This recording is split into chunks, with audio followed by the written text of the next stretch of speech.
soal satu lagi Pak, ini ijazah Mas Gibran disoalkan juga Pak, ijazah SMA, ijazah Jokowi dimasalahkan, ijazah Gibran dimasalahkan, nanti sampai ijazah Janeta dimasalahkan.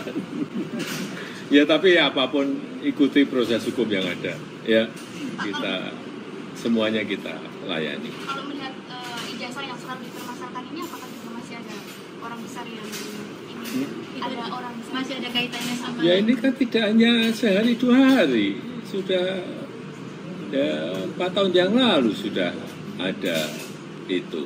Ya, kalau yang nafasnya panjang itu kalau nggak ada yang membackup kan nggak mungkin. Gampang-gampangan aja. Kalau sekolahnya Mas Gibran Pak, memang dulu sudah di Singapura ya Pak? SMA dulu memang kelas 1 SMA? Iya, di Orchid Park Secondary School. Oh, yang nyarikan saya ngerti lah. Yang merekomendasikan sekolahnya? Merekomendasikan sekolah dari yang nyariin adalah Pak Jokowi. Kenapa Bapak dulu kok memilih Mas Gibran untuk sekolah di luar negeri Pak? SMA di luar negeri kenapa? Biar mandiri aja. Kita lanjutkan dialog di Apa Kabar Indonesia Pagi. Saatnya kita ke Mas Agung Baskoro. Mas Agung, dengan yang disampaikan oleh Pak Jokowi ada sosok besar di belakang kasus ijazah ini. Apakah ini akan menimbulkan keresahan atau ini sebenarnya kode dari Pak Jokowi gitu Pak? Ya kodenya kuat ya. Kalau orang besar itu bisa yang melawan sama-sama orang besar atau yang lebih besar atau orang besar yang bersatu untuk melawan orang besar yang lain. Nah tapi yang jelas begini, Pak Jokowi itu kan kalau dilihat siapa saja yang berkelindahan bersamanya itu bisa dikategorikan 3, Mbak Andi Kumala, Mas Philip. Pertama, orang-orang yang tidak puas dengan kinerja Pak Jokowi 2 periode, itu berkelindahan di situ. Yang kedua, orang-orang yang kemarin Pilpres istilahnya belum menerima sepenuhnya kekalahannya. Atau yang ketiga bisa juga yang berkelindahan dengan 2029. Karena kan Pak Jokowi, Mas Gibran ini kan punya narasi besar di 2029 untuk apakah bersama dengan kekuasaan atau berpisah dengan kekuasaan. Isu ini sedikit banyak bisa membuat delegitimasi reputasi Pak Jokowi, Mas Gibran, keluarga Soro ketika terus-menerus diekspos. Nah, bobot ini yang saya kira susah untuk tidak mengaitkan dengan politik. Dan Pak Jokowi merasakan itu, sekuennya kan terus-menerus. 4 tahun terus terjadi isu ini. Dari ijazah, pemakzulan, terus ada kasus-kasus hukum lain yang berkelindahan. Nah, saya kira kalau tidak dalam tanda petik mazhabnya struktural, kalau tidak ada yang mengorkestrasi ini kan nggak mungkin terjadi terus-menerus dalam sekuen yang panjang itu. Kalau orang biasa susah, tapi juga kita nggak bisa menutup kemungkinan ini memang orang-orang yang tidak puas itu banyak. Ini orang-orang yang merasa kemarin 2024 istilahnya dirugikan juga banyak. Dan mereka melihat bahwa di 2029 ini nggak boleh terulang lagi pola-pola semacam itu. Nah, jadi kita bisa membuka ruang itu. Jadi ya secara struktural mungkin saja ada orang besar, tapi bisa juga kalau orang kecil ini bersatu bersama jadi orang besar juga. Dikit-dikit lama-lama jadi bukit. Indikasi yang paling kuat berarti itu, orang-orang kecil yang bersatu kemudian menjadi besar atau seperti apa? Dalam situasi seperti sekarang, sosiodemografi yang didominasi Gen Z milenial, sangat mungkin pola itu terjadi. Kenapa? Karena ya masyarakat sudah melek secara informasi, sudah terpapar dengan teknologi. Jadi kemungkinan-kemungkinan itu ada. Jadi cara melihatnya bukan hanya melihat struktur yang besar itu dalam politik kita seperti sekarang, tapi juga bisa orang-orang kecil ini punya kesamaan nasib, sama-sama dirugikan, sama-sama dikecewakan, bersatu bersama, akhirnya ngumpul nggak sengaja. Tapi kalau kata Mas Ade, artinya apakah orang-orang kecil yang bersatu ini mempunyai kekuatan untuk memobilisasi begitu ya? Artinya mungkin dari klien Mas Ahmad. Kalau dalam nalar politik organik itu mereka bisa melakukan crowdfunding kan Mas, ngumpulin dana kecil-kecil lama-lama besar itu, dan itu banyak sekarang terjadi dalam politik kita, dalam sosial juga sering seperti itu. Jadi ada satu platform pengen bangun jembatan, dia cuma nyumbang 1.000, 5.000, lama-lama 1 miliar juga kalau yang ngumpulin di situ ada 100.000 orang misalnya. Maksud saya, oke, ini ada orang besar, tapi jangan tutup peluang orang-orang kecil bersatu bersama untuk melakukan itu. Sehingga apa? Cara kita berpikir lebih lentur, lebih luas, dan lebih bijak. Sehingga ya kalau misalkan ini kasus hukum, ditangani dengan hukum. Kalau ini arahannya politik, dihadapi dengan politik.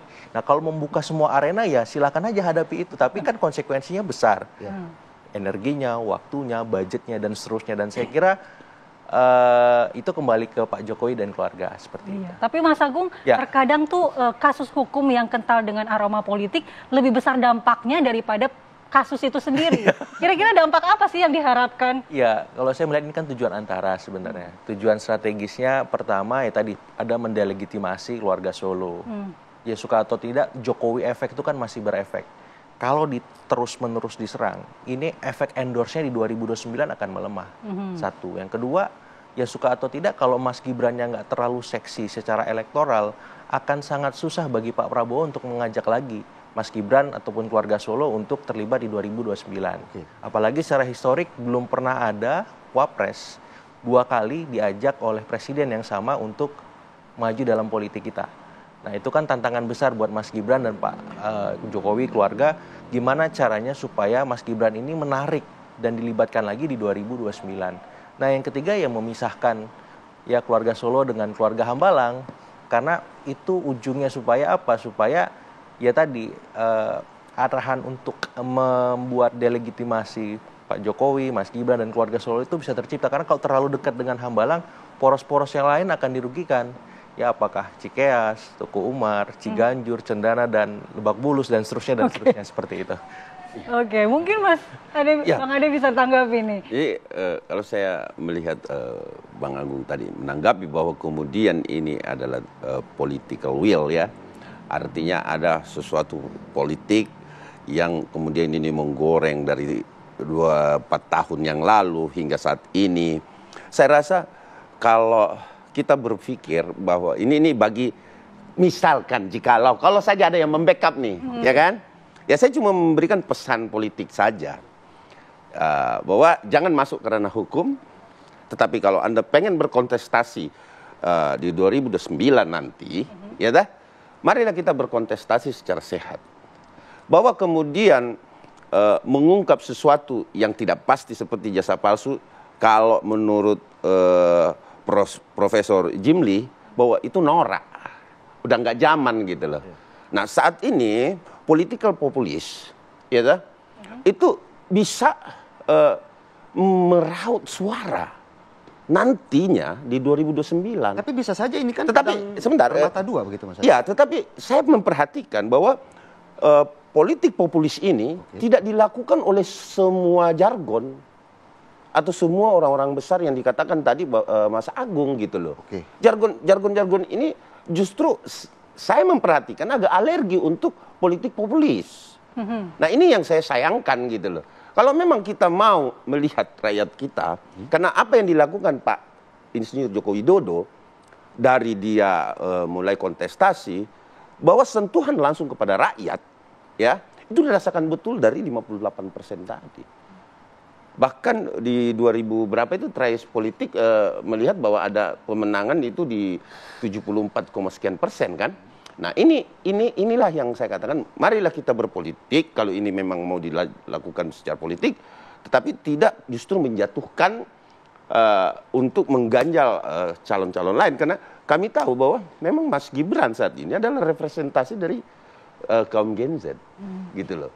Nah itu yang saya perhatikan gitu loh, sehingga kalau memang mau berpolitik ya silakan monggo, tetapi jangan juga berdampak hukum. Oke, Mas Ade. Gitu. Muhammad? Ya, nasihat dari pendukung Jokowi itu saya arahkan pertama didengarkan juga oleh saudara Jokowi. Karena kalau statement hukum nanti tidak benar, bisa berdampak gitu loh. Kalau saya lihat memang ini statementnya memang politik murni, karena dia sebut ada orang besar atau ada backingan, itu bukan statement hukum. Tapi kalau ini diteruskan bisa berdampak hukum. Karena itu saran saya kepada saudara Jokowi, fokus saja menghadapi laporannya yang sudah ada di Polda Metro Jaya. Itu satu. Yang kedua, sama luruskan Mas Agung. Jadi memang kita tidak bisa ya egosentris menilai orang lain seperti asumsi kita.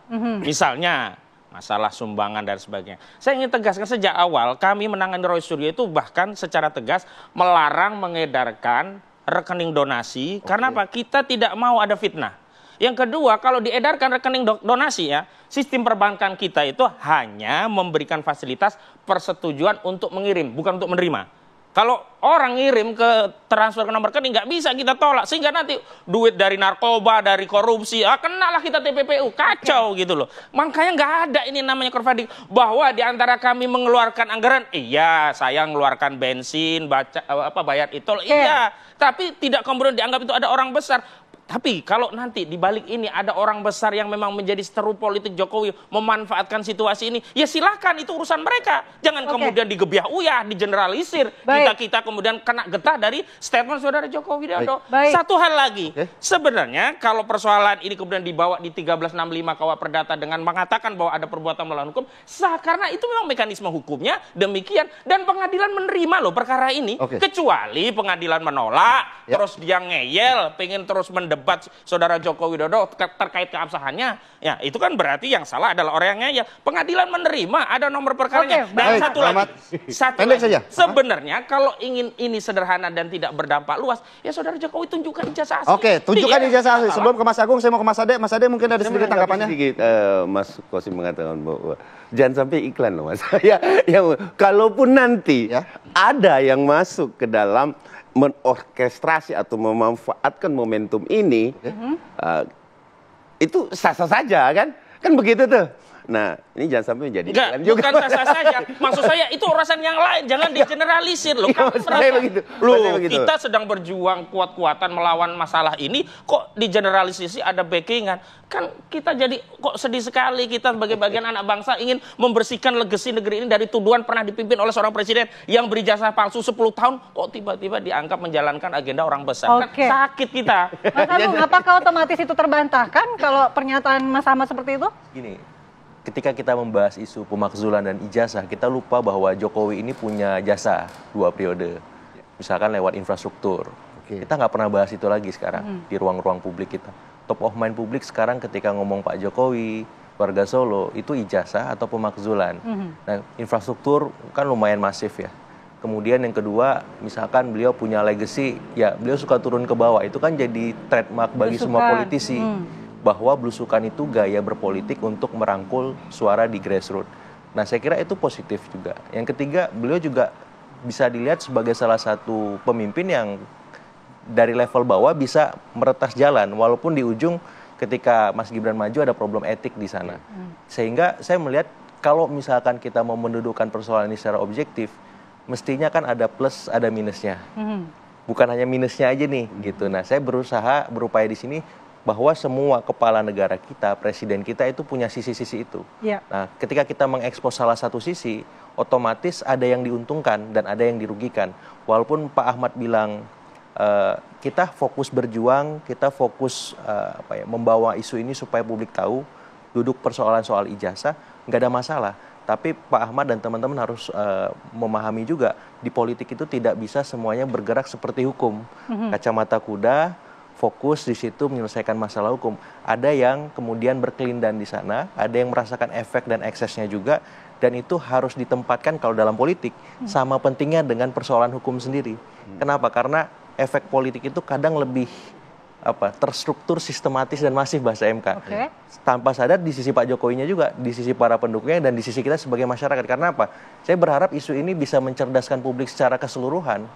Ya, kita jadi tahu soal ijazah Pak Jokowi satu hal, tapi kita jangan sampai lupa bahwa semua kepala negara kita, presiden kita juga punya jasa, yang itu apakah kalau dikontraskan sebanding atau tidak itu urusan masing-masing, tapi setiap pemimpin punya sisi-sisi itu seperti itu.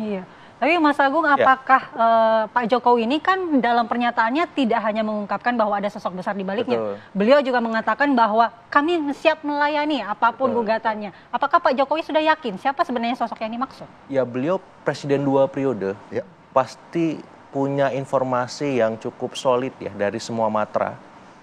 Ya, darat, laut, udara, bahkan di luar 3 matra itu bahkan semacam itu. Jadi kalau saya, siapapun yang pernah memimpin Republik ini pasti punya resource untuk mengakses itu. Jadi dia menahan informasi itu buat saya satu hal. Saya mengapresiasi supaya politik kita tidak terlalu gaduh. Ya, karena itu yang paling penting, keseimbangan, keharmonisan. Karena kemarin kita juga baru menghadapi situasi yang tidak kondusif kan. Kalau langsung diverbalkan siapa orang besar itu juga nggak sehat menurut saya. Dan Saya mengapresiasi itu, dan kalau memang pun diverbalkan, saya kira it's okay. Nanti kan efeknya ke hukum, Mas Kozin ya gitu. Jadi itu kembali ke Pak Jokowi lagi. Karena suka atau tidak kan problem ini sudah membuat energi kolektif bangsa kita tersedot juga nih soal ijazah. Nah, semakin cepat selesai semakin bagus seperti itu. Tapi kan suka tidak suka, mau tidak mau, kalau memang tidak mau gaduh, kenapa harus sekarang bilangnya bahwa ada sosok besar begitu di balik? Iya, supaya tadi Mas Felix, membuat publik itu objektif bahwa ini bukan semata kasus hukum. Ini ada kelindannya dengan politik dan sangat kuat aroma itu karena sekuennya panjang kan. Nah, efeknya juga sudah mulai dirasakan oleh Pak Jokowi. Orang lupa tadi legacy beliau, yang orang ingat minusnya saja. Pun dengan Mas Gibran demikian, isu ini menggelinding dengan isu lain soal misalkan pemakzulan, kasus-kasus hukum yang lain semacam itu. Dan ini kalau dibiarkan, tidak ditreatment khusus oleh Pak Jokowi dan keluarga, efeknya akan panjang, bukan hanya di 2029 tapi setelah itu. Oke. Baik.